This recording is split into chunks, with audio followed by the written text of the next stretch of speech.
Next up on the new build, we're installing fortified brakes, and as expected, I get lumped with most of the work. Alan Gray is a working class man. For 7 decades, he's been on the tools and in the R&D department. He saw the first four-wheel drives come into the country and has seen the advancements from live axles to locking diffs to common rail. With his plan to retire at 100, Don't break it, the car's got to go home on something. he's decided to invest his super into what he knows best, a Land Cruiser. Hands off my superannuation, buddy. Follow Al, Andrew and Lakara as they make the 70th anniversary 79 series terrain Tamer strong.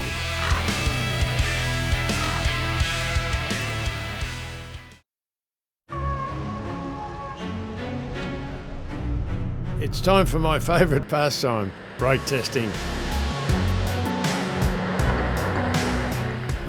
New brake smell. We're testing braking distance with the original manufacturer's brakes, and then we'll repeat the test once we've fitted our reinforced brakes. Stopped a foot quicker that time. Now.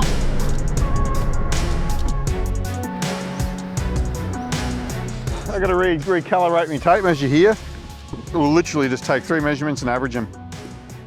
Well, 18.7 is the first one, second one was 18.2, and the third one was 14.8.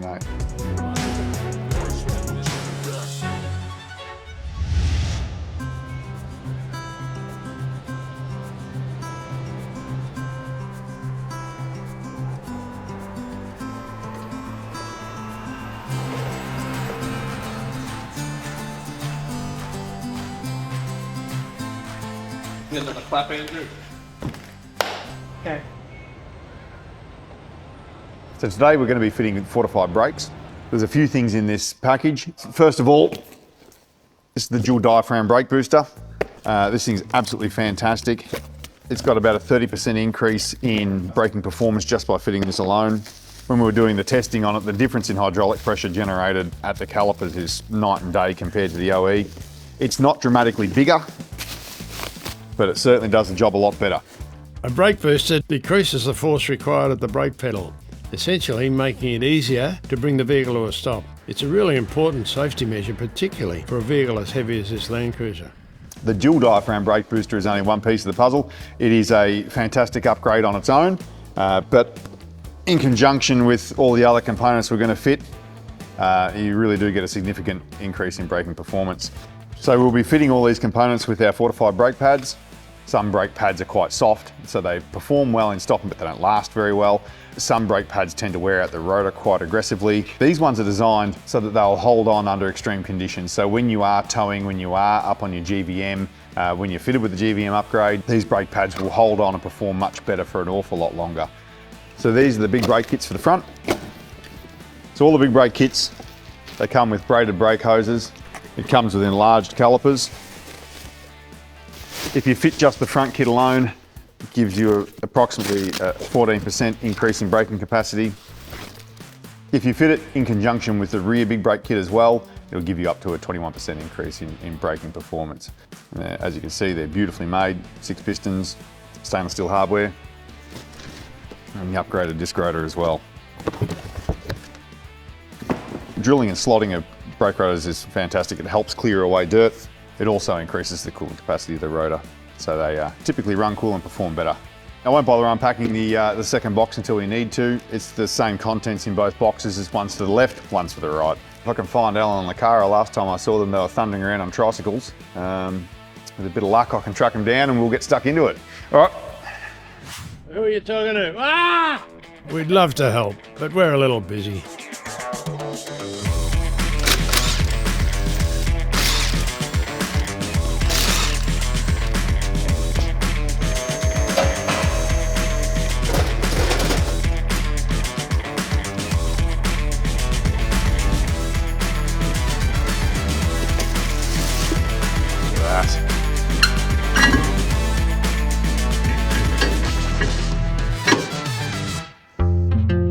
Braided brake lines, aside from being more durable to abrasion and cut resistant, they won't really increase the performance of your braking per se. What they will do is improve the pedal feel. This is because these hoses with steel braided outer shield have improved resistance to swelling, in addition to greater protection from external damage. The effect is quite dramatic, so you'll end up with a higher pedal and a more direct pedal feel.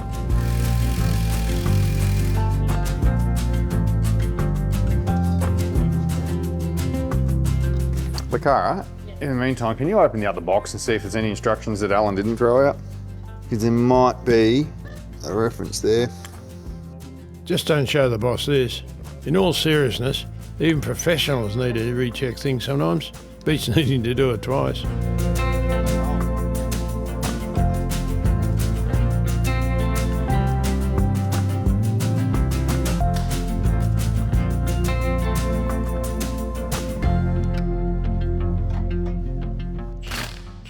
Okay, so we're going to put a double diaphragm under here, which will not quite halve the pedal pressure, but really reducing the pedal pressure. Not hard to fit. A couple of bolts and a couple of pins inside the cabin. We don't fit these on petrol because of the vacuum problem, unless you put a check valve in the system. We recommend that any brake job had to be done by a brake mechanic or a qualified mechanic. We don't like people doing their own braking system. The only things I get over the phone are people who are not skilled enough to actually do the job, and they call it running into trouble. Yeah, there we go. Whoa, there's a gasket there. Hang on. Hey. Yeah, just let it go. Let it go. Well, you seem to have that under control. I think I'll go back to doing the normal things that I do. What did you say? Please. I thought before I put the new booster in, I'd just show you the size difference. I've just fitted the spacer off the old one on the back.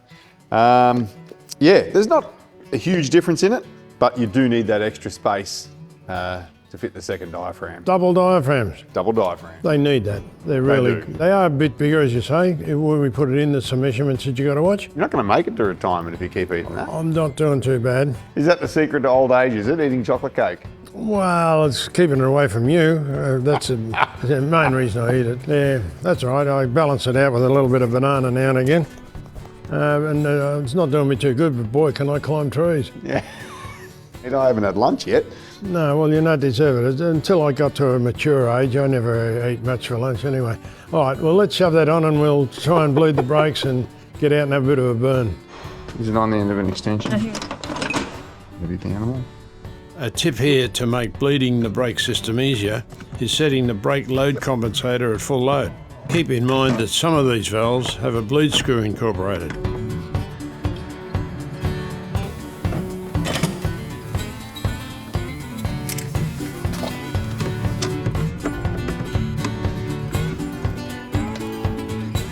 After bleeding the brakes and doing the final checks, we're ready now to find out if we've improved the braking performance.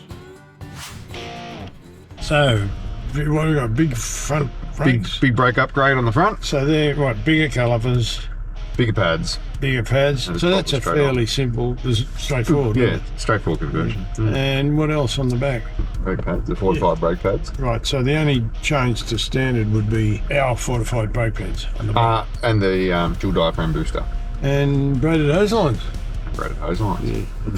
We'll run the same brake test 3 times and work out an average braking distance with these new brakes. Stop! ABS come in, can't do anything more. That's actually shorter on the first run, and the pads aren't even worn in yet. That can only get better from here.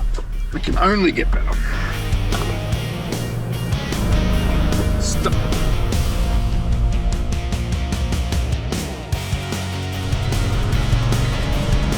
Stop! ABS works. Genuinely surprised at how well it brakes. Considering that you got bigger tyres as well, if I wasn't sitting in the car next to him, I would have thought that he was jumping on the brakes early.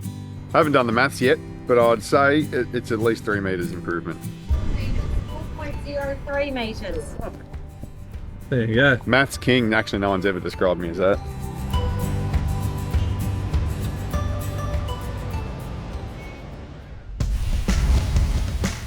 Next episode on the new build, we're fitting an electric handbrake. Have you driven this much before? No, I haven't driven it at all.